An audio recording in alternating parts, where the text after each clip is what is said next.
Ma'arif madaniyat uçur xazinasiga xush kelibsiz. Internet torida yuqori saviyalik o'qituvchilarimiz bilan chet el tili o'rganish orzusidagilarni tarbiyalab kelmoqdamiz. Dunyoning har qaysi joylaridan maslahatga muhtoj Turkiya, Qibris, Saudiya, Yevropa universitetlarida haqsiz yoki o'qish yordam puli bilan arzon o'qish orzusidagilarning kasb va universitet tanlash, to'g'ri tizimli universitet o'qiy olishiga kafolatlik qilamiz. Maslahat va tafsilot uchun har yil 5dan boshlab aloqa adreslarimizga uchur qilgaysizlar. Xazinam tor til tarbiyalash va oliy ma'arif maslahat markazi.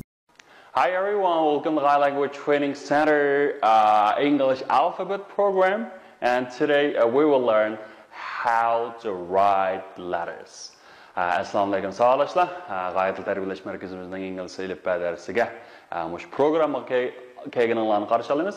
Hamda bugungi bu darsda biz shu oldin qatam o'rgangan ingliz tilidagi 26 harfninki cho'ng va kichik yezilishini o'rganmoqchi. Cho'ng va kichik yezilish o'rganmoqchi. Hamda bu shu yangi o'rganuvchilarga nisbatan aytganda, shu so'zlarni o'qishdan sirт, ya'ni shu yezish imtihoni. Arada ko'pincha bu shu yangi boshlang'ichlar, bo'lsa sizlar daftar olganda nima desanglar, maxsus inglizcha ishlatilgan bir 4 siziqlik daftar bor. Shu 4 siziqlik shu daftardan foydalanib, boshda qanday qilamiz desanglar, shu orqali yozsanglar, sizlarniki xitinglar nihoyatda o'lchamlik, chiroyli chiqadi. Agarda yangi boshlaganda, masalan, odatdagi daftarni ishlatib qo'ysanglar, sizlarniki xitinglarning sifati toza, ko'ngilli kerak, yaxshi chiqmaydi. Shunga hamda shu 4 siziqlik daftarga qanday qilganda eng chiroyli qildi, masalan, ingliz tiliniki cho'ng harflar va kichik harflarni yozishni tafsiliy so'zlaymiz. Aniq qaranglar. Qarsak, bu ingliz tilidagi do'stga qanday desanglar 4 siziq. 4 siziq, 5 siziq bo'lib qolsa bo'lmaydi. Bu notaning emas. Shu 4 siziqqa shu inglizga cho'ng va kichik harflarni yozishni o'rganamiz. Qarasanglar, birinchi harf nima desanglar, inglizchadagi A harfi, shunami? A. Endi buni cho'ngni qanday yozmaymiz desanglar, qarasak, 4 siziq shunami? Ustidan sanaganda 1-chi, 2-chi, 3-chi, 4-chi, shunami? 1, 2, 3, 4. Ustidan sanaydi. Ostidan sanasanglar 1-chi, 2-chi bunday bo'ldi. Onu yazganda, cho'ng harfni yazganda qanday qilamiz desanglar, eng ustidan toki 3-chisigacha bir tushadiq, yana birini tushadiq, unidagi o'ttirda ma'ni ulaymiz. Ma'ni nima desanglar, cho'ng A.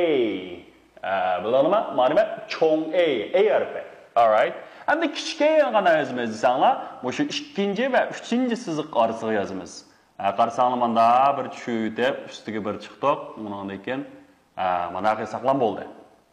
Ba'zi savodashlar mesela mana kitobiy yozishni yozib qo'ydi ekan, unda emas.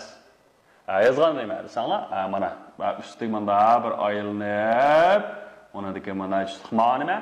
A inglizchadagi birinchi harf shunami? Cho'ng A va nima? Kichik A. Odatda cho'ngni qanday yozamiz desanglar, jumla yozganda jumlaning birinchi harfi cho'ng bo'ladi. Ondan keyin jumladagi boshqa ismlar. Masalan, odam va narsa, shaylarning ismlari cho'ng yoziladi. Okay, endi B harfini-chi. B harfi desanglar, ustidan pastga bir tushdik. Ondan keyin mana mana nima B harfi. Birinchi siziqdan 3-chi siziqgacha. Kichik B-ni desanglar, ustidan bir tushdik. Ondan keyin mana yenib, o'ttirdan 2-chi, 3-chi siziqqa yozamiz. Mana nima desanglar, B harfi. B. Qaranglar, C harfi desanglar, ustidan mana C, kichik C yozganda 2-chi va 3-chi siziq orasiga yozamiz. Endi mana D ga qaranglar, D-ni desanglar, ustidan pastga tushdik, undan keyin mana. Endi mana kichik yozilishiga alohida diqqat qilamiz, D-ninki kichik yozilishi qanday desanglar, mana A ga o'xshash avval A qismini bunday yozib olamiz. Endi ustiga birinchi siziq chiqdik, tushdik, undan keyin azroq mana qo'riq bor. Görünglar, o D. D'ni yani, yozib ustiga chiqib, ustidan tushib, undan kelmaya kerak. Mana nima? D harfi. Endi D'dan keyingi harf nima desanglar, I. Yaxshi, I.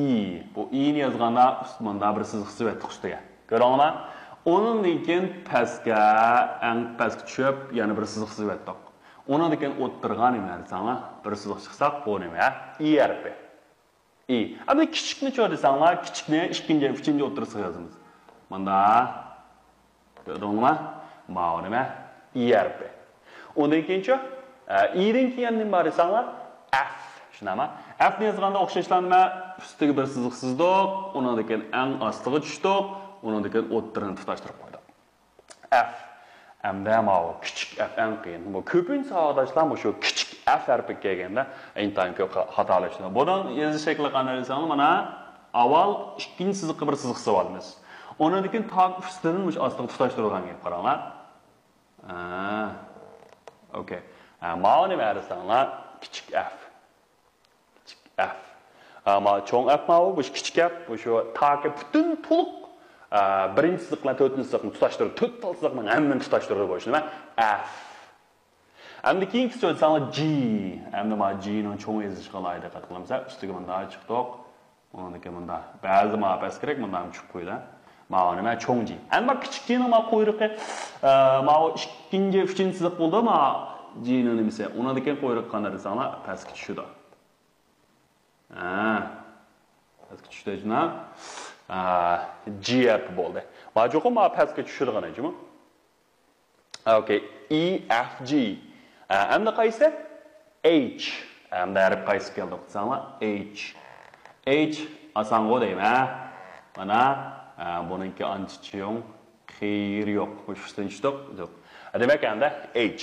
Qaranglar nima? A B C D E F G H and the king harf nima desang I.